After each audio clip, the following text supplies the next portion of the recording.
tout le monde et bienvenue à un autre épisode de Politiquement parlant. C'est le balado politique avec Salim Idrissi et Georges Tsantrizos. Merci beaucoup d'être là, merci de nous suivre, merci pour tout l'appui. Si vous ne l'avez pas encore fait, allez vous abonner sur la chaîne YouTube, sur notre chaîne YouTube. Allumez les petites alertes. Là, il y a une petite cloche là, que vous pouvez appuyer. Ça vous envoie des petites alertes à chaque fois qu'il y a des nouveautés sur la chaîne. Et comme ça, vous n'allez rien manquer. On est évidemment disponible sur toutes les plateformes audio, Spotify, Apple Podcast. On est aussi sur Amazon. Et évidemment, sur tous les réseaux sociaux, Facebook, Instagram et Twitter ou X maintenant. Salim, comment ça va? Ça va bien? Écoute, ça va bien, ça va bien. Peut-être que certains de nos auditeurs vont remarquer que j'ai une voix un peu différente que d'habitude. Ouais, c'est sexy. Mais oui, mais c'est ça. Mais regarde, qu'est-ce que tu veux? C'est l'automne. Et quand tu as des enfants, particulièrement quand tu en as au moins un à la garderie, écoute, là, ça vient avec tous les petits virus et autres. Alors, écoute, là, je suis en train de me remettre. Disons que les 2 derniers jours avaient été un peu plus tough. Mais merci d'avoir eu le courage de venir. Et c'est une semaine importante, juste pour mentionner aux gens qui nous écoutent. Une semaine très spéciale, on vous fait un petit cadeau. Il y aura 2 épisodes cette semaine. Donc, il y a celui-ci qui va sortir samedi matin et on aura un autre épisode avant la semaine prochaine. On vous dit pas c'est qui. C'est quelqu'un qui a fait pas mal l'actualité les derniers jours, semaines au Québec, évidemment. On vous dit pas c'est qui. Donc, suivez-nous, revenez nous voir. Ça va être au courant de la semaine, au début de la semaine, que cet épisode-là va sortir. Donc, on vous donne 2 épisodes cette semaine pour vous, parce qu'on vous aime. Et merci encore une fois pour tout l'appui. On va parler... il y a beaucoup de choses qui se passent. Salim, ça fait 1 an et demi maintenant qu'on fait le balado. Il y a eu évidemment des semaines où il fallait vraiment barrer certaines choses parce qu'on n'aurait pas eu le temps. Puis il y a d'autres semaines qu'on dit de quoi qu'on parle, on vérifiait les nouvelles, qu'est-ce qui se passe. Donc on est toujours entre ces deux-là. Je trouve que dernièrement, là, puis on l'a dit là, dans les derniers épisodes, à chaque semaine, il y a tellement d'affaires qui se passent. Il y a quelque chose dans l'air, là. Il y a quelque chose qui s'en vient. Ben oui, c'est sûr. Mais tu sais, d'abord, c'est la rentrée parlementaire. Donc, forcément, à Québec comme à Ottawa, puis bien sûr, même au niveau des municipalités, ça bouge beaucoup. Et c'est sûr qu'il y a beaucoup de choses nouvelles. Ouais. Et puis, on l'a dit la semaine dernière, il y a quand même beaucoup de choses. Là. C'est sûr qu'on est dans la dernière année de vie d'un gouvernement fédéral, étant donné que la législature finit l'an prochain, avec le NPD qui a déchiré son entente avec le PLC. Donc, on peut s'attendre à des élections un peu n'importe quand. Il y a des élections américaines qui, veut pas, ont toujours un impact un peu sur, à la fois, les gens au Canada, parce qu'ils suivent ça de près, mais aussi nos politiciens, puisque soit ils s'inspirent de certaines choses, soit au contraire, ils prennent leur distance d'autres choses. Alors, j'ai envie de te dire, il y a un petit peu tout ça. Puis, évidemment, on est aussi dans la 2e année de vie d'un gouvernement au Québec. J'ai dit 2e année, pardon. 2e moitié. 2e moitié. Du second mandat de M. Legault et de la Coalition Avenir Québec à la tête du gouvernement du Québec. Et en même temps, il y a beaucoup qui se passe. Le PQ qui est en tête des sondages, le PLQ qui est en train d'amorcer une course à la chefferie, le Québec solidaire qui a connu quand même beaucoup de remous dans les derniers mois, qui est en train de se chercher, qui a recommencé à se trouver. Ils ont fait de bonnes sorties récemment, là.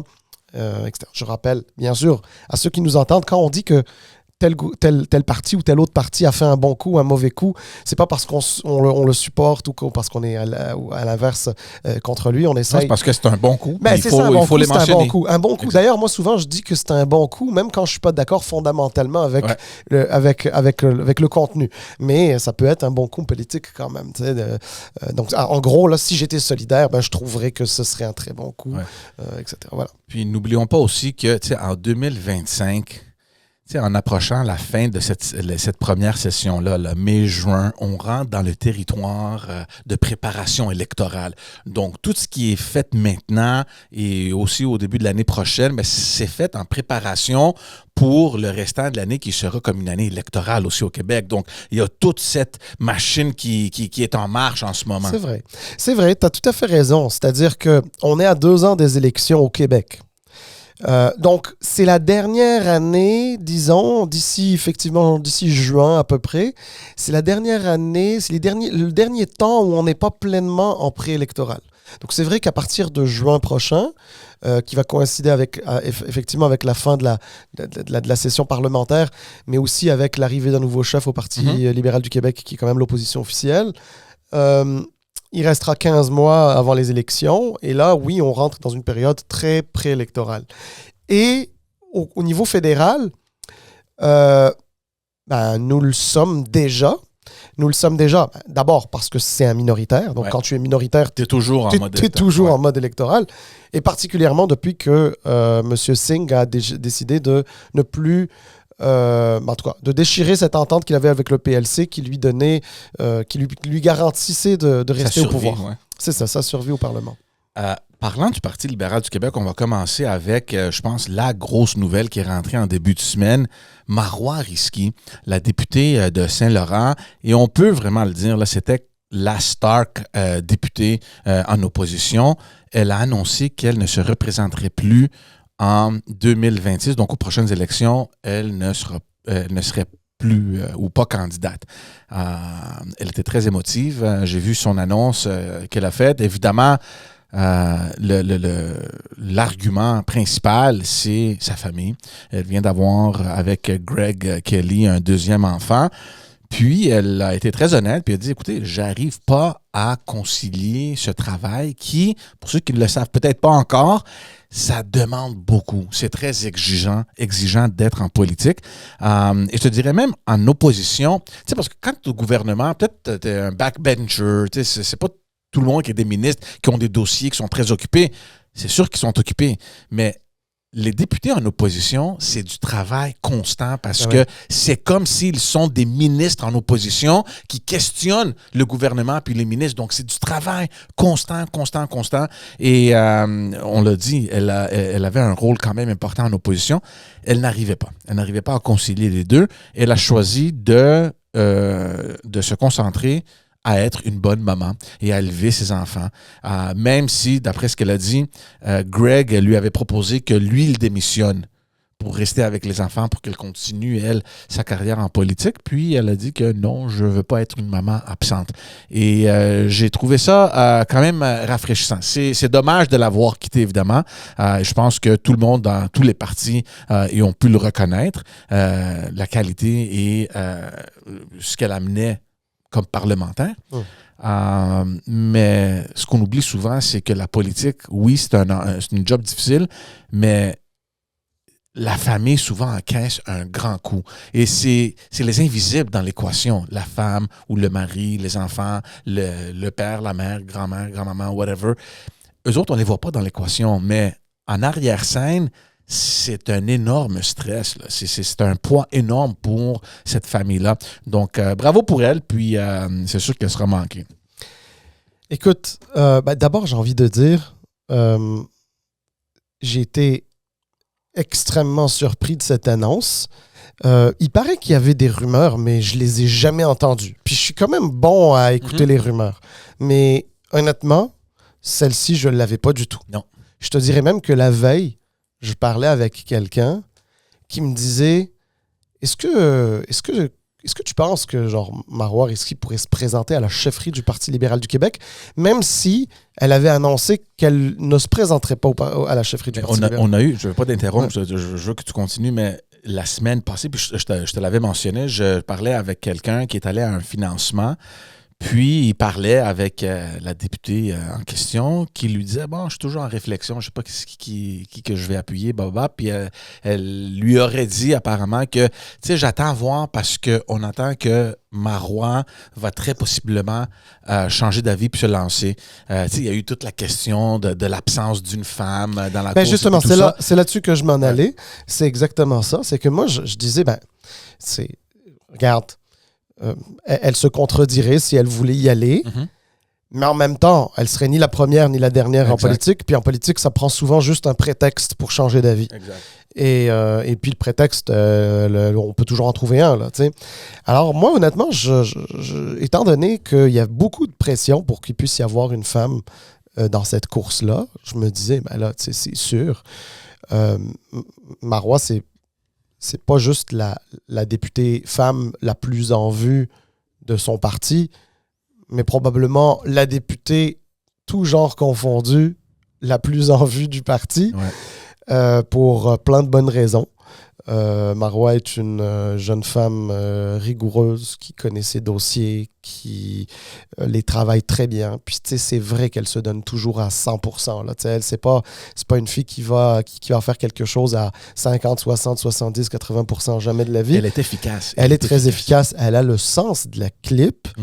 Je crois qu'elle a aussi beaucoup appris, parce que Marois Risky, qui est arrivée comme députée de Saint-Laurent en 2018 versus celle qu'elle est en 2024, honnêtement, il y a un monde énorme. Moi, je pense qu'elle a aussi beaucoup appris, genre de la politique, de l'interne, la vraie politique, pas la politique qu'elle faisait à l'extérieur. Et elle a été très bonne, là, tu sais, c'est sûr. Moi, j'ai été surpris. J'étais surpris aussi parce que Marois dégage cette image de personnes tellement déterminées, ce qui est une grande qualité, soit dit en passant, que je me disais, il n'y a rien qui ne la fera changer de ses objectifs politiques. Exact. Mais je suis à la fois surpris parce que je le sais à quel point elle aime ça. Tu sais, tout le monde le sait, là, tu sais, les médias en ont parlé, les gens des autres partis en ont parlé. Elle aime la politique, mais en même temps, pas surpris parce que effectivement, Marois et moi avons le même âge. Et avoir des enfants et faire de la politique et en faire à Québec en plus, franchement, c'est pas facile. Moi, ce que je vais te dire, George, c'est qu'au tout début, j'étais un peu surpris par le timing. J'étais comme... Parce que l'info était sortie, mais elle n'avait pas encore fait son point de presse, elle n'avait pas encore expliqué quoi que ce soit. Je pense que même son texte sur Facebook n'était pas encore sorti. Puis là, j'étais comme, ben voyons, c'est pas possible. Pourquoi 2 ans avant l'annoncer? Elle va juste un peu s'affaiblir à l'intérieur du PLQ. Tout le monde va la voir comme la députée qui ne se représente pas. Même vis-à-vis des autres, comment dire, du gouvernement. Elle a les critiques, c'est une critique efficace du gouvernement. C'est pas pareil. Etc. Puis au début, j'étais comme, c'est un peu bizarre. Mais honnêtement, elle m'a touché. Je l'ai écouté. Ça m'a même donné quelques petits frissons parce que moi aussi, comme papa qui a des enfants assez jeunes, j'étais comme, mon Dieu, elle a tellement raison. Puis je me suis dit, c'est peut-être pas ce à quoi on pense en premier quand on voit Marois Risky à la télé. Mais là, je me suis dit, elle a les valeurs à la bonne place. C'est ça. Et ses valeurs à elle, c'est j'ai 2 petits garçons. Puis je veux pas être une étrangère pour ces petits garçons-là. Je veux pas qu'on mette ma photo sur un réfrigérateur pour qu'ils se souviennent de moi. Là. Je veux être là tous les soirs pour eux. J'ai envie d'aller aux réunions de parents, d'élèves, etc. Là. Elle veut être ce genre de parent-là. Puis ça m'a touché. Puis au-delà, bien sûr, de la raison personnelle, il y avait aussi une Marois qui était aussi stratégique. Puis j'avais pas vu ça comme ça. Puis quand elle l'a expliqué, je me suis dit, j'aurais dû y penser. Mais effectivement, en quittant maintenant, elle laisse pas de place à interprétation. Est-ce que c'est parce qu'elle est contente, pas contente de la chefferie? Est-ce que c'est le résultat de la chefferie, c'est-à-dire qui sera le prochain chef qui la dérange? Est-ce que la première chose que le prochain chef doit gérer, c'est la démission de un de ses députés? Tu sais, ça aurait été affaiblir un parti politique avec lequel elle est en pleine osmose au niveau idéologique. J'ai trouvé ça très sage. Puis, je le sais qu'il y a des gens qui ont beaucoup reproché à Marois pendant les 6 dernières années d'avoir été... un loose cannon un peu. Ouais. Je n'irai pas jusque-là, mais tu sais, d'être parfois, oui, un peu imprévisible et d'être axée sur elle-même. Elle vient de démontrer l'inverse. Ouais. Elle vient de démontrer qu'elle était une bonne joueuse d'équipe et qu'elle n'avait même pas besoin d'être une bonne joueuse d'équipe, mais elle a quand même été une bonne joueuse d'équipe dans une décision qui lui est personnelle. Ouais. Alors pour ça, honnêtement, je lui tire mon chapeau. Elle a gagné mon respect beaucoup. Puis de toute façon, la réalité, c'est qu'on entendra toujours parler de Marois Risky. Elle est brillante, elle est intelligente, elle est professeure agréée à l'Université de Sherbrooke. Elle a des réalisations déjà à son actif et d'autres à venir. Puis écoute, elle nous a donné rendez-vous dans une 15aine d'années. Elle reviendra. Oui, elle a laissé le point d'interrogation. Puis en passant, pour ceux qui nous écoutent, là, je l'ai invitée à venir au podcast. J'aimerais avoir une discussion avec elle beaucoup plus que le petit 10-15 minutes qu'on la voit à la télévision ou au point de presse à l'Assemblée nationale. C'est une fille vraiment cool, on la connaît, puis ça serait vraiment le fun qu'elle puisse le voir. Donc, Marois, si tu nous écoutes, l'invitation est lancée. Viens au balado, là, on va avoir une belle discussion ensemble. Tout cela nous amène à se poser la question, ça veut dire quoi ceci pour le Parti libéral du Québec? Et je veux préciser une pensée. En 2018, quand Marois Risky s'est présenté, c'était la grande défaite là, pour le Parti libéral du Québec. Et on avait toujours des liens. Je parlais beaucoup avec des gens, soit qui siégeaient ou des staffers. Ça me fait la peine un peu de le dire, là, mais c'est important pour l'argument qu'on va faire. Je ne suis pas si sûr que Marois Risky avait beaucoup d'amis dans son équipe en 2018. Il y avait beaucoup de gens qui la regardaient. Tu sais, comme tu as mentionné, c'est qui elle? Qu'est-ce qu'elle veut? Elle prendre la place. Elle avait cette imprévisibilité-là. Elle n'avait pas les codes encore. Tu sais, quand tu arrives dans un parti politique, là, il faut... C'est une organisation... Puis c'est le cas de le dire, organique. Mm-hmm. Et le PLQ, en plus, c'est un très vieux parti. Là, donc, il y a toute une histoire, etc. Puis, tu sais, c'est une vieille machine. Et elle avait peut-être pas les codes de ce parti. Elle est rentrée peut-être parfois en bulldozer, puis elle a remis en question certaines affaires. Ça a dérangé. Il y a des choses qu'elle a assumées, peut-être des choses un peu moins.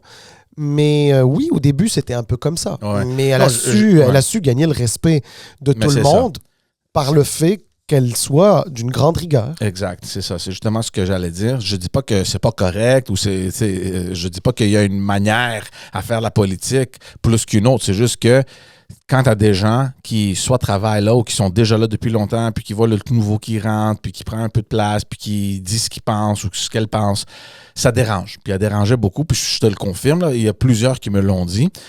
Et au début, tu es comme, il y a la défaite, qu'est-ce qu'il va avoir? Il va avoir un leadership. Là, il y a une opposition qui est un peu bouleversée. Là, il y a Marois Risky qui shake un peu la machine. Je vais dire une chose, là, une chance qu'il y avait Marois Risky, parce qu'en 2018, avec la défaite qui est venue au Parti libéral du Québec, ben c'est sûr que la plupart des anciens avaient déjà quitté, ils ne s'étaient pas présentés à la course. Donc, les députés qui étaient restés et qui ont gagné, parmi les plus anciens, il y en avait 3. Il y avait Philomena, Marc Tanguay, puis André Fortin. Le reste, là, c'était majoritairement des recrues. Il y avait Marie-Claude Nichols aussi. Le reste, là, c'était tous des nouveaux. Tous des nouveaux. En 2022. En 2018. Non, mais en 2018, il y avait quand même plusieurs anciens. Là. Pierre Arcan, Christine Saint-Pierre. C'est vrai. Désolé. Mais 2022. Ouais, t'as raison. Mais donc, c'est ça. Donc, ça dérangeait beaucoup, mais une chance que Marois était là, parce que, comme tu as dit maintenant, en 2022, où la majorité était de nouveau, mais tu avais quelqu'un qui a pris un peu le contrôle des choses, puis elle a viré les yeux vers le Parti libéral du Québec, puis on a vu un peu le résultat aujourd'hui. Je sais pas si elle a pris le contrôle des choses. D'ailleurs, Pas le contrôle, d'ailleurs, je ne crois pas. C'est-à-dire que il y avait quelqu'un qui savait son rôle en opposition vis-à-vis le reste des recrues, si on peut les appeler. C'est sûr qu'elle avait une expérience, et comme ce que je te l'ai dit un peu plus tôt, non seulement elle a décodé un peu les codes de la politique, à la fois au PLQ et de la politique provinciale d'une manière générale. Puis elle a travaillé ses dossiers, puis elle a imposé aussi un peu son style. Tout ça, c'est bien vrai. Mais tu sais, juste pour poursuivre là-dessus, puis peut-être aussi clore le sujet, c'est que je ne pense pas qu'elle était en contrôle. Des choses, contrôle d'elle-même, contrôle de ses dossiers, ça, assurément, évidemment.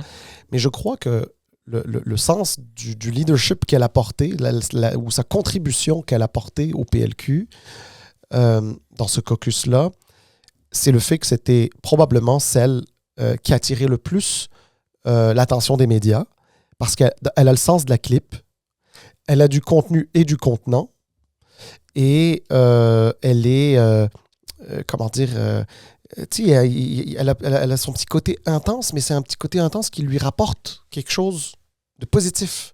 Il y a de l'énergie, il y a du dynamisme, tu sais, et je crois que ça, c'est sûr que entre 2018, où il y avait des gens dans le caucus qui étaient en fin de carrière, et 2022, où il y avait quasiment que des recrues, et ben, c'est sûr que elle a apporté quelque chose. Ça, c'est certain. Ouais. Là, pour le Parti libéral du Québec, puis on va terminer là-dessus, ça veut dire quoi? J'attendais pas mal de journalistes, puis j'ai lu les articles, puis j'ai entendu plein de monde commenter ça à la télévision. Tu sais, le futur du parti, puis qu'est-ce qui va arriver, puis c'est sûr que c'est pas une bonne nouvelle pour le parti de perdre quelqu'un comme Marois Risky, mais je vais dire, et je veux retourner à ce que tu disais, le fait qu'elle l'a fait 2 ans avant l'élection. Moi, je pense pas que c'est si mauvais pour le parti. Il y a amplement de temps, premièrement, pour qu'elle continue son travail. Donc, c'est pas qu'elle va pas disparaître là, du jour au lendemain. Là, elle va continuer son travail. Donc, toutes les bonnes choses qu'on a dit, ils vont rester là. Puis, le parti aura le temps de voir qu'est-ce qu'ils vont faire dans Saint-Laurent. Peut-être, on a une course à la chefferie. Le prochain chef, après la course, peut-être qu'il va vouloir se présenter dans Saint-Laurent. C'est un siège quasiment sûr. Tu comprends? Donc, je vois pas ça tellement de façon négative pour le Parti libéral du Québec. C'est pas négatif, c'est exactement le sens de ce que je disais tantôt. Je disais, au début, je pensais que c'était un peu bizarre comme move, en me disant pourquoi aussitôt? T'sais, puis la vérité, c'est qu'elle l'a bien expliqué, et finalement, ces explications dépassent en termes d'importance.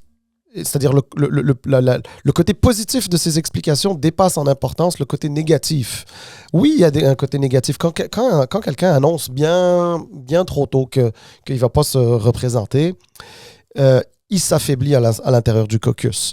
Parce que sa voix ne porte plus de la même manière. Pourquoi? Parce que on ne te voit plus comme quelqu'un d'avenir. On se dit, bon, ben toi, de toute façon, tu peux pas imposer quelque chose ou te battre pour quelque chose quand toi, tu ne seras pas là de la prochaine élection. Ouais. Il y a ça. Même chose vis-à-vis pas des oppositions, mais du gouvernement.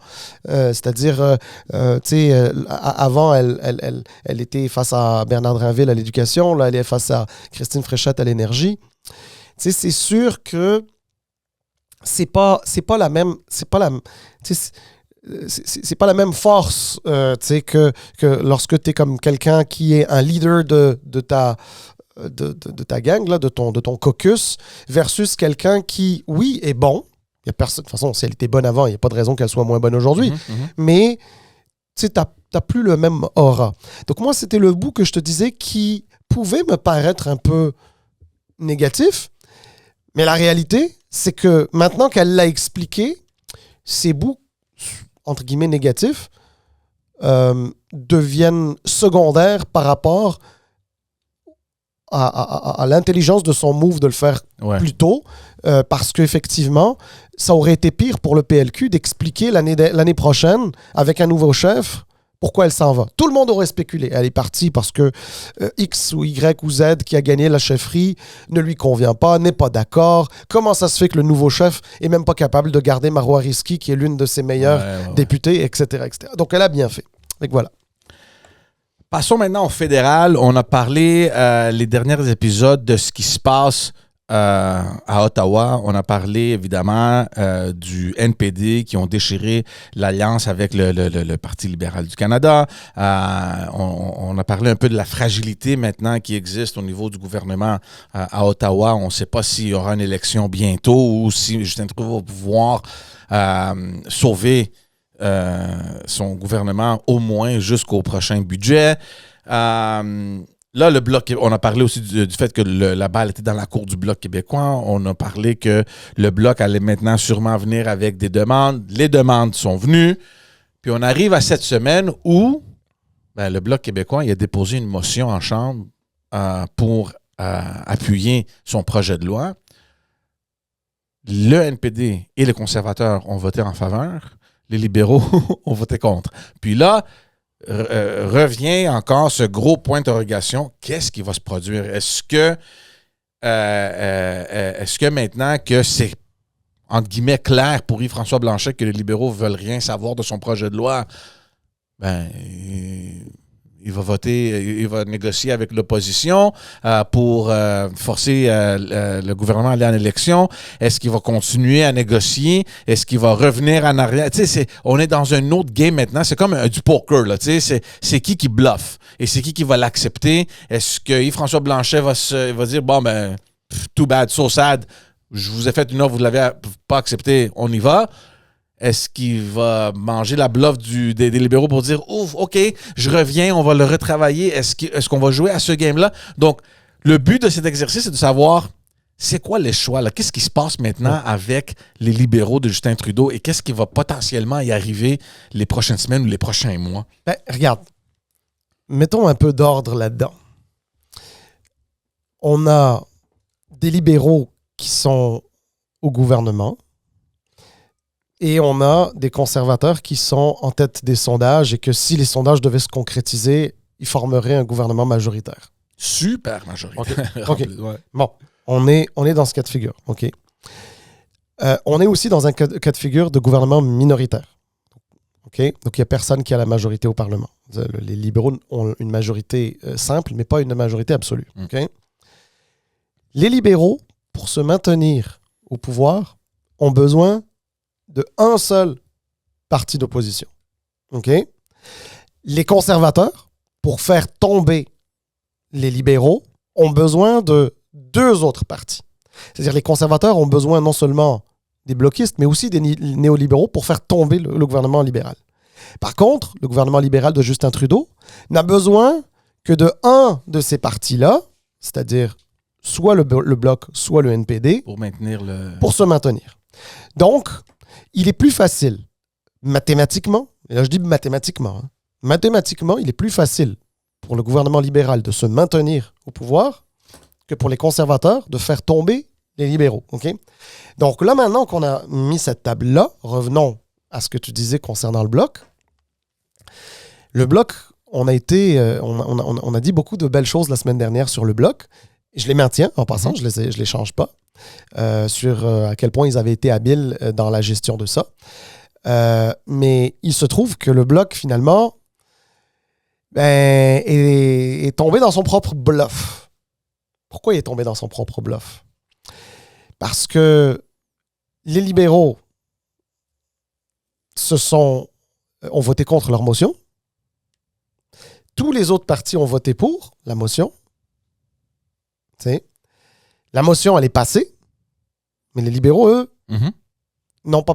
Donc, cette histoire de nous, on va aller en élection si ça passe pas, si cette motion ne passe pas, puis s'il n'y a pas de sanctions sur le projet de loi sur les pensions de vieillesse, là. La sécurité de vieillesse, pardon, excuse-moi. Je dis pension à chaque fois, mais sécurité de vieillesse. On va aller en élection. Et là, le gouvernement libéral a juste démontré que le bluff du Bloc ne marche pas. La preuve, c'est qu'ils ont voté contre. la motion est passée. Ils ne sont pas tenus de donner de sanctions royales à ce projet de loi. T'sais? Et par conséquent, celui qui se retrouve un peu le dindon de la farce, qui a monté tout ça en épingle, toute la poussière, on va aller en élection sinon, c'est un ultimatum, vous avez jusqu'au 29 octobre, etc. Ben, il n'y en aura pas d'élection. Mais je ne suis pas tellement d'accord avec toi. Moi, je pense que le calcul des François Blanchet est beaucoup plus que juste ça. Moi, je suis convaincu qu'Yves-François Blanchet, si tu lui poserais la question, est-ce que tu veux une élection, est-ce que tu préfères aller à une élection, oui ou non, je pense que sa réponse est oui, parce que lui aussi regarde les sondages, puis lui, contrairement aux autres partis, il s'en fout du reste du Canada. Lui, c'est au Québec, ses votes, puis c'est le premier parti. Donc, moi, je suis convaincu que entre rester dans un Parlement qui est complètement dysfonctionnel en ce moment ou d'y aller en élection et d'augmenter le nombre de ses sièges, moi, je pense qu'il voudrait aller en élection. L'affaire intelligente qu'il a faite, il a mis une proposition. Peut-être que François Blanchet croyait que ça allait jamais passer, sauf que c'est lui, n'oublions pas maintenant qu'il se prépare pour une élection. C'est lui, l'élu au fédéral, qui a dit « Moi, j'ai à cœur les aînés. Moi, j'ai à cœur les agriculteurs et vous voyez, les libéraux, ils vous ont fait un X. » Peut-être que ça fait partie de son piège aussi de dire « Mais moi, je vous ai donné ça, vous l'avez refusé. Moi, je m'en fous. On peut aller en élection, mais on the record, ça va montrer que les libéraux veulent rien savoir des aînés, veulent rien savoir des agriculteurs. » Ouais, rien savoir. Il faut relativiser parce que les arguments des libéraux sont pas non complètement mauvais. Là, attention là, par rapport à ça. Ensuite, comme ce que je te dis, c'est subjectif. C'est-à-dire, moi, je peux penser que c'est bon, toi, tu peux penser que c'est bon. Il y en a d'autres qui pourraient penser que c'est pas bon. Je veux dire, j'essaie de voir ça froidement. Je suis d'accord avec toi sur le fait que, politiquement, l'électeur peut retenir que Yves-François Blanchet et le Bloc québécois défendent les intérêts des aînés par rapport à la sécurité de vieillesse. T'sais. Je suis d'accord avec toi là-dessus. Moi, je n'étais pas sur ce territoire-là. Moi, j'étais sur le territoire de la stratégie politique. Purement politique, pas électorale, stratégie politique. Le PLC vient faire la démonstration que le Bloc n'a pas son mot à dire sur est-ce qu'on s'en va en élection, oui ou non, parce que ça prend pas juste le Bloc, ça prend aussi les néo-démocrates et évidemment les conservateurs. On part du principe qu'ils votent de toutes les manières contre les libéraux, donc ça c'est certain. Mais ça vient aussi à dire une chose, puis c'est à peu près ce que tu disais toi-même il y a 2 ou 3 semaines, c'est que j'allais le dire d'une manière un peu colorée, là, mais le NPD a peut-être déchiré l'acte de mariage, mais il continue à dormir avec les libéraux. Donc, dans le fond, ça change pas grand-chose. Là. Tu comprends ce que je veux dire? Ouais. Donc, je te disais aussi la semaine dernière que, attention, dans les atouts parlementaires que peuvent avoir les libéraux aussi entre les mains. Parce que, tu sais, on parle des libéraux comme s'ils étaient affaiblis à mourir, là, tu sais. Non, ils ont des avantages, les avantages d'être au pouvoir, les avantages d'avoir la majorité simple au Parlement et peuvent déterminer les journées d'opposition quant à ce qu'elles sont. Ils savent où est-ce que se situe le NPD sur telle ou telle question, etc. Puis moi, je suis sûr que si les libéraux ne veulent pas d'élection cet automne, je commence à penser qu'ils sont capables de se sortir de là et d'aller jusqu'en 2025, début 2025. Ça sera plus difficile au printemps, ça par contre, ça c'est une autre histoire, surtout avec un budget qui s'en vient. Mais je pense que ils peuvent, excuse-moi l'expression, ils peuvent manager ça. Là. Ils peuvent gérer cette situation-là. Là, donc, ça, c'est une des options. Okay? Donc, on ignore ce que le Bloc fait. On n'attrape pas le appât. Puis, on essaie jusqu'au mois de mars de voir avec, comme tu as dit, le seul parti qui reste, c'est le NPD, évidemment, à voir comment on peut se maintenir au pouvoir. L'autre option, évidemment, ça serait d'appuyer le Bloc, ce qui semble pour le moment que ça n'arrivera pas. Oui. Yves-François Blanchet, hier, en conférence de presse, il a dit, ben écoutez, c'est sûr qu'un projet de loi privé, c'est un peu plus compliqué parce qu'on ne peut pas forcer le gouvernement à dépenser de l'argent qui n'est pas approuvé dans le budget. Donc, il faut qu'il se passe par une recommandation royale, puis blablabla, toutes des technicalités. Est-ce qu'on va lui donner ça? D'après moi, peut-être non. Donc, comme tu as dit, oui, tu sais, ça redirige le Bloc vers son plan B. Mais l'autre option, ça serait pour les libéraux de l'approuver, ce qui ne semble pas être réalisable. La troisième option, si les libéraux voient que, regarde, ça ne marchera pas avec le NPD, puis même eux, est-ce qu'ils veulent, est-ce que c'est dans leur intérêt de nous garder au pouvoir jusqu'au budget? On ne sait pas.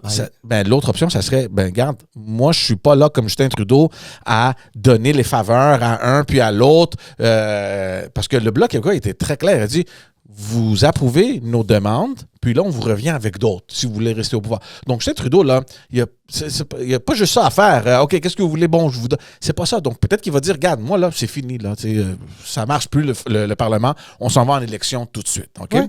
Et la quatrième option, c'est où que je l'ai entendu parler? Mais en tout cas, ce qui semble peut-être possible, c'est de fermer le Parlement. Proroger, c'est ça, proroger le Parlement. Donc, tout ferme, tout arrête. Et la session repart au mois de février prochain. Et Justin Trudeau ne peut pas revenir comme chef, évidemment. Il va devoir démissionner. Le Parti libéral va rentrer immédiatement dans une course pour un nouveau chef, puis ils vont rentrer au mois de février, soit pour assumer les affaires ou tout simplement rentrer au février puis appeler les élections. Honnêtement, je vois... Aller directement chez le gouverneur général. Puis... Alors, est-ce qu'en théorie, ce serait possible, cette quatrième option? Est-ce qu'en théorie, c'est possible? Oui. Elle est extrêmement peu probable, je crois. D'abord, il est beaucoup trop tard pour changer de chef chez les libéraux, s'il y en a certains. Mais attends. Juste 2 petites secondes, je vais t'interrompre. On regarde ce qui s'est passé aux États-Unis où les démocrates étaient plus fonds que ça n'arrive pas. Là. Puis tout à coup, boum, ils ont changé de candidat, les affaires ont changé, ça a bien été au débat. Mais on est vraiment dans des situations très différentes et c'est pas parce que ça existe, que ça se passe quelque part que ça va... Non, mais comme tu dis, souvent, c'est la perception. Les gens sont tannés de Justin Trudeau. Je suis pas mal sûr et certain qu'il y a aussi de la pression de l'intérieur, là qu'on est fatigué. Mais c'est sûr qu'il va y avoir de la fatigue. Puis d'ailleurs, sais-tu quoi? Je veux te dire une affaire. Cette fatigue-là fait en sorte que les gens sont même souvent injustes avec Justin Trudeau. Don't get me wrong. Je suis pas en train de te dire que Justin Trudeau, y a rien à lui reprocher ou reprocher à son gouvernement. Il y a toujours des choses à reprocher. Puis c'est sûr, là, tu sais, je veux dire... Mais à un moment donné, là, Justin Trudeau, il arrive à côté de toi, il te dit bonjour, puis tu veux même pas l'entendre. Ça s'appelle de la fatigue. Mm-hmm. Ça s'appelle de la... C'est plus une question de politique publique, c'est plus une question de gouvernance, c'est plus une question de direction que le Canada prend. C'est juste que les gens sont tannés puis veulent peut-être plus de lui. Là, on verra au moment des élections, mais en tout cas, c'est ce que dit...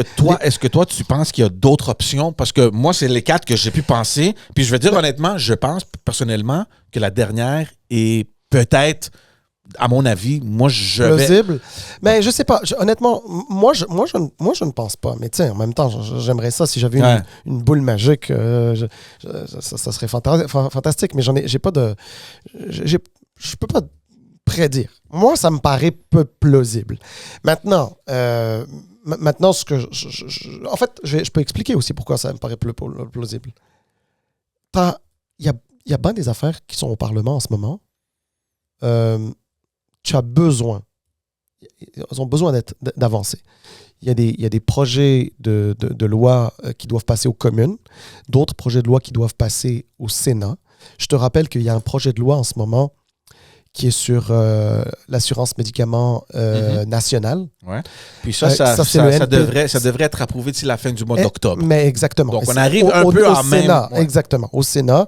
Puis le NPD tient ça. Le NPD ne voudrait pas aller en élection sans ça, parce que le NPD veut aller en élection en disant... voici ce qu'on a fait. L'assurance dentaire, c'est nous. L'assurance médicaments, c'est nous.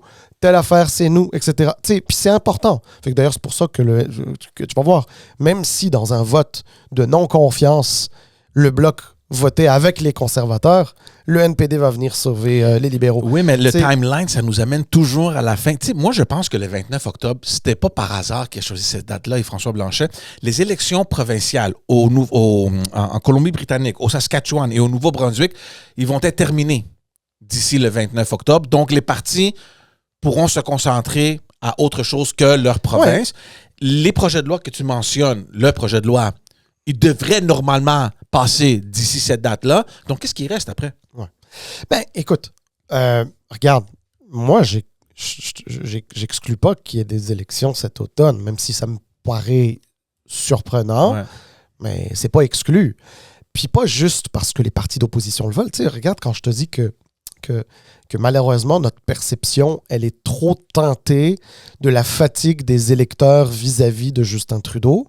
Tout le monde pense que les élections, si elles devaient être déclenchées, si elles devaient arriver, ce serait juste par des partis d'opposition qui sont tannés puis qui disent « on descend le gouvernement Trudeau ». On oublie l'autre option. C'est le gouvernement Trudeau qui a envie d'aller en élection et qui les déclenche lui-même ou qui se laisse battre par exprès. Ouais. Il y a cette option-là. Il ne faut pas oublier que les libéraux, là, ils sont peut-être affaiblis. Les sondages montrent qu'ils vont se manger une volée. Oh, big time. Non, mais je comprends. Mais attention, pour le moment, ils sont là. Ils font partie de l'équation. Puis ils ont des cartes en main. Puis ils vont les jouer. Puis ils vont... Tu sais, les libéraux jouent pas toujours mal leurs cartes. Ils peuvent très, très, très bien les jouer aussi. Fait que moi, la seule chose que je te dis, c'est que des élections cet automne, qui soient déclenchées fin octobre, début novembre, c'est pas complètement exclu. Je pense que c'est peu probable, mais c'est pas complètement exclu. Moi, là où j'ai un peu plus de misère, c'est sur la prorogation, parce que si tu prorogues, ben, tu mets tout on hold. Puis non seulement tu mets tout on hold, mais en plus, quand tu reviens au mois de janvier ou février, il faut que tu y ailles avec ce qu'on appelle un discours du trône. Mm-hmm. Donc, de nouvelles orientations. Mais tu vas avoir des nouvelles orientations pour 6 mois, 7 mois. Tu sais, ça me paraît grotesque, tu sais. Ça me paraît bizarre. Puis là, il va falloir rappeler des projets de loi. Parce que c'est ça, proroguer, là. Oh ouais. C'est pas une pause comme quand c'est l'hiver, là, c'est Noël, là, on s'arrête, on reprend. Non. Proroguer, là, c'est comme... On s'en va avec un nouveau discours du trône, là, tu sais. Fait que là, moi, je pense qu'elle est peu probable, celle-ci, mais regarde, c'est enregistré ce que tu as dit. Écoute, je te paierai une bouteille de vin là, si ça se passe. Le seul argument que moi je regarde puis je dis, ça pourrait être possible parce que les projets de loi qui veulent passer, ben ça va arriver d'ici la fin du mois d'octobre. Puis après ça, il n'y a pas grand-chose d'autre qui reste, là. Donc pourquoi te chicaner puis d'avoir ce struggle là, pour demeurer en vie quand tu peux tout simplement... on ferme tout, là. Mais la seule condition en faisant ça, évidemment, ça serait que les libéraux se trouvent un nouveau chef. Tu peux pas proroguer le Parlement et revenir au mois de février avec le même chef, là, donc, c'est le seul... c'est la seule raison que moi, je vois ça. Et j'attends des petits murmures ici et là que... Puis c'est pas nouveau, là, ça fait longtemps que les gens... de l'équipe de Justin Trudeau, là, de sa propre formation, ils ne veulent plus de lui. Et je pense que le message est arrivé en haut, puis, je sais pas, peut-être qu'il est coincé. I don't know. On parle juste pour parler. Là. Mais George, je vais te dire une affaire. Est-ce qu'il y a du monde qui voit la fatigue des électeurs? Est-ce qu'il y a du monde, des députés, par exemple, qui se font dire dans leur comté que... je vous aime, mais pas votre chef. C'est ça. C'est ça. Est-ce que... C'est sûr. Mais ça, honnêtement, là, tu vas me dire, regarde, là, cette année, c'était il y a eu le décès de Brian Mulroney, là. C'est Brian Mulroney qui a fait la plus large majorité de l'histoire du Canada. Tu sais, à la fin, là, les gens étaient tannés de lui. Ça n'a pas empêché qu'à ses funérailles, l'écrasante majorité des Canadiens l'ont pleuré. Là, c'est sûr qu'après un certain nombre d'années, 8-9 ans au pouvoir, là, ça fait 9 ans pour M. Trudeau, c'est sûr qu'une fatigue s'installe. Mais M. Trudeau, il a une légitimité qu'il a eu des urnes. Il a quand même gagné les dernières élections. C'est pour ça qu'il est PM en ce moment, Premier ministre. Il a une responsabilité envers son pays et les gens de son pays. Même s'il sait, probablement au fond de lui, que les chances de gagner les prochaines élections sont faibles, lui, comme Premier ministre, comme homme d'État, est obligé d'aller jusqu'au bout et de faire tout ce qu'il y a de mieux pour son pays. Il a prêté serment en ce sens-là. Ouais. Tu sais, à un moment donné, quand tu arrives au bout, même quand tu sais que tu perds, tu dis, ben moi, je vais gouverner jusqu'au bout en mon âme et conscience. Puis je ne pense pas que M. Trudeau est en train de magouiller pour rester au pouvoir ou s'accrocher au pouvoir. S'il devait y avoir des élections demain parce que les 3 partis d'opposition ont décidé de le faire tomber, eh bien, be it, ça va arriver, puis il va aller en élection, et c'est ça. Maintenant, il y a des gens, quand tu dis, il y a des gens de son propre parti qui ne veulent plus de lui. Ben, et oui, c'est normal regarde, il y a des gens qui te décrivent. Évidemment, quand il était là, il était le seul à sauver le PLC. Tout le monde le voulait. Puis maintenant que ça va moins bien, voire mal, ben on veut plus de lui. Mais il va bien falloir que quelqu'un aussi explique comment le changer demain matin va les aider. Ouais. Tu sais, moi, à la limite, j'ai envie de te dire, George, si j'étais au PLC, si j'étais un libéral fédéral, je me dirais, mais tant qu'à faire, qu'il aille jusqu'au bout de son mandat, le plus possible, hein, si ça tombe avant, ça tombe avant, qu'il fasse les élections. S'il gagne, ben, c'est les Canadiens qui auront décidé de le maintenir au pouvoir. Et s'il perd, ce qui semble être le plus plausible selon les sondages, ben, il va partir, le PLC sera dans l'opposition, va prendre le temps de se trouver un chef, et va essayer de revenir dans 4 ans, dans 6 ans, dans 8 ans. Mais de partir aujourd'hui, laisser la place à quelqu'un qui va avoir l'odieux de la défaite d'un gouvernement duquel il n'a pas nécessairement appartenu, si c'est quelqu'un de l'extérieur, ou dont il n'était pas le chef du gouvernement, admettons que c'est des ministres qui sont à l'intérieur du gouvernement actuellement, mais ce n'était pas eux les chefs, ben c'est plus compliqué à reconstruire que d'aller jusqu'au bout. Donc moi, je pense que au-delà du sentiment des gens de « je veux me débarrasser de Trudeau », etc., là, parce que ça, c'est facile. Là, il y a des gens, un mois après qu'il ait été élu, ils voulaient déjà plus de lui. Ouais. Mais c'est pas ça. C'est qu'il a une responsabilité, puis il l'assume. Puis un dernier truc là-dessus, parce que je trouve vraiment que la couverture sur Justin Trudeau est injuste. Quand je dis injuste, ça ne veut pas dire les reproches sur le fond sont injustes. Ça, chacun jugera. Mais là où je trouve que c'est injuste, c'est que Justin Trudeau, il a peut-être des défauts, peut-être beaucoup de défauts, mais il n'a pas tous les défauts. Ouais.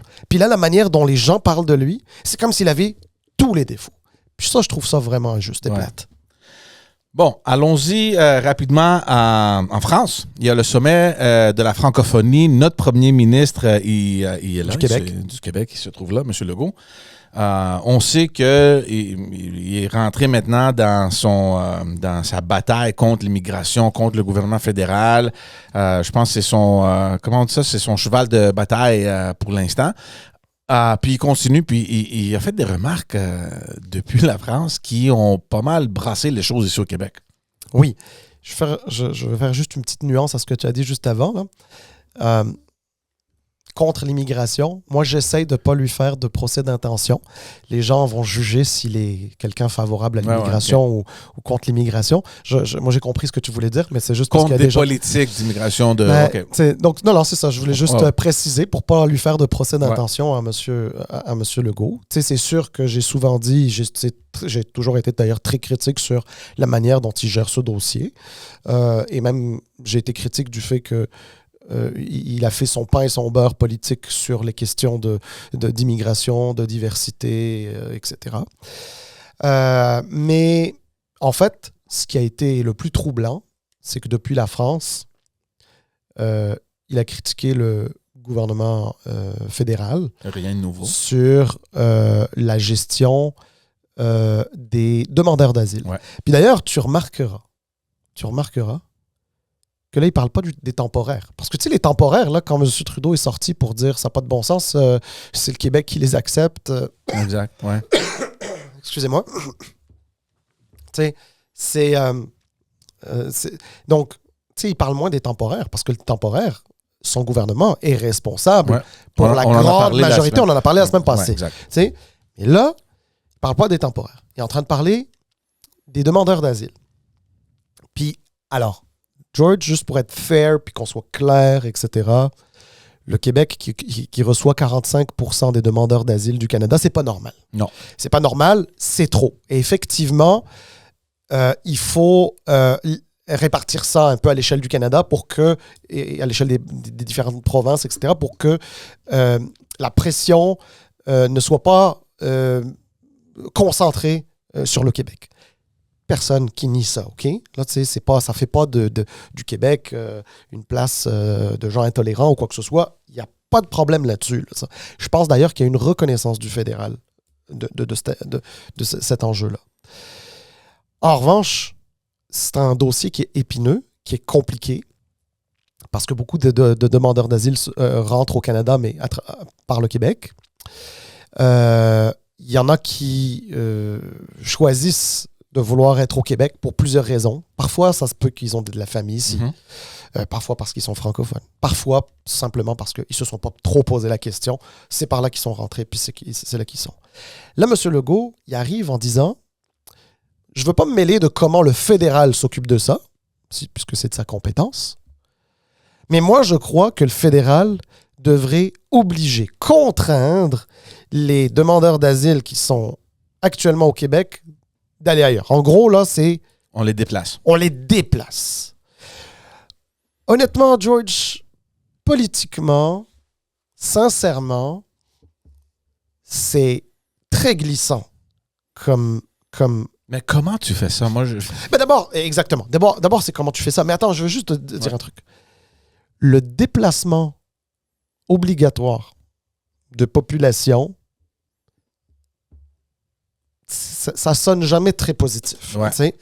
Même si on comprend que l'idée ici, c'est... Mais même aussi le regroupement, parce qu'il a aussi dit une affaire, on va les garder dans un endroit pour qu'ils ne bougent pas de là, puis ensuite on verra comment on peut les déplacer. Ça, encore, je ne vais pas prêter d'intention non plus, mais automatiquement, moi, j'ai eu le réflexe d'un campement de réfugiés. Tu comprends? Mais non, peut-être pas. Mais, non, mais dans le sens qu'ils sont oui, hébergés, etc. Là, oui, mais il a donné l'exemple, je pense, soit en France ou je ne sais pas quel autre pays, où ils ne peuvent pas. Oui, je sais. Ils restent là en attendant le statut. Non, mais exactement. Ben, il a donné l'exemple européen. Et encore, même l'exemple européen n'est pas aussi... Enfin, il ne décrivait pas si précisément la façon dont c'est fait en Europe. Je l'ai dit la semaine dernière ou la semaine d'avant, je ne me souviens pas. Le Canada n'est pas dans l'Europe. On le saurait si on était dans l'Europe. Ouais. Nous ne sommes pas l'Europe. Nous ne sommes pas l'Europe pour plusieurs raisons. Et c'est pas parce que c'est fait en Europe que c'est bon pour le Canada. Que c'est bon pour le Canada. Et c'est pas parce qu'on considère que c'est... Ben, je vois pas. Là, si les autres pays le font, ben, nous aussi, on peut le faire. On n'est pas dans une cour d'école. Là. On dirait mes filles là, qui... Ah, non, mais elle a eu su qu'on pourrait faire ça. Non, regarde. Ça n'a pas de sens. Puis, humainement, là, tu sais, la question des... Excuse-moi. La question des demandeurs d'asile, là, c'est une question humanitaire. Ouais. Humainement, tu sais, tu as des gens qui sont installés ici. Tu veux les déplacer d'ailleurs. C'est-à-dire, tu veux les déraciner. Puis tu sais, en plus de ça, quel argument? On arrive. Ouais, mais tu sais, 40% d'entre eux parlent pas français. Bon, déjà, donc 40% d'entre eux parlent pas français. Ça veut dire que 60% d'entre eux parlent français. Donc c'est déjà pas mal. T'sais. Ensuite, il dit... attends, excuse-moi. 40% d'entre eux parlent pas français. Est-ce qu'ils parlent anglais? Mm-hmm. Parce que, tu sais, ça se peut que ce soit des Sud-Américains, par exemple, qui parlent ni le français ni l'anglais, ou je sais pas moi, des Asiatiques, ou peu importe. Là, c'est pas vrai que quand tu parles pas français, tu parles anglais. Il y a peut-être plus de chances que oui, tu parles aussi l'anglais, mais voilà. Puis, tu sais, dire, mais tu sais, ils n'ont pas de travail, ils n'ont pas de permis de travail. Mais oui, évidemment, parce il y a un temps pour traiter ces demandes-là. Puis, alors, est-ce qu'il y a place à amélioration? Est-ce qu'il y a place à discussion? Est-ce qu'il y a place à négociation? Est-ce qu'il y a place à s'entendre? Oui, mais sais-tu quoi? Monsieur Legault, il devrait parler avec ses homologues des autres provinces, prendre le téléphone, appeler un peu partout, puis dire, ben, je suis peut-être pas très satisfait du leadership fédéral, comment pourrions-nous travailler ensemble et puis y arriver? Parce que le gouvernement fédéral, quand il se fait dire par le Québec, tu sais, ceux qui travaillent pas parce qu'ils n'ont pas de permis de travail, parlent pas français parce qu'ils viennent d'un pays qui n'est pas francophone, et parfois ne parlent pas l'anglais parce qu'ils viennent d'un pays ni francophone ni anglophone, qui n'ont pas d'enfants, qui vont à l'école, qui sont célibataires, qui sont tout seuls, etc. Ben tiens, on va les shipper dans une autre province. Ben l'autre province, elle te dit, ben attends, je veux dire, est-ce que toi, tu as fait du cherry picking là-dedans? Donc, ce qui m'intéresse, puis ce qui t'intéresse pas, tu me le... Ça n'a aucun sens. Mais c'est aussi l'image du Québec à l'international. Tu as une réputation à l'international d'être un pays puis une province accueillante. Tu as développé ça depuis les dernières décennies. Imagine maintenant là, l'image du Québec. Nous, les réfugiés, on ne les veut plus. Ceux qui sont déjà là, ben comme tu as dit, on va les déraciner, on va les envoyer ailleurs. Je ne sais pas, toute l'image, pour moi, ça paraît mal. Ça paraît mal. Écoute, je suis d'accord, mais moi, je vais te dire une affaire. Avant l'image du Québec à l'international, avant la réputation du Québec à l'international, il y a une valeur québécoise qui est celle d'humanisme. Ouais. Et c'est sûr que on ne peut pas...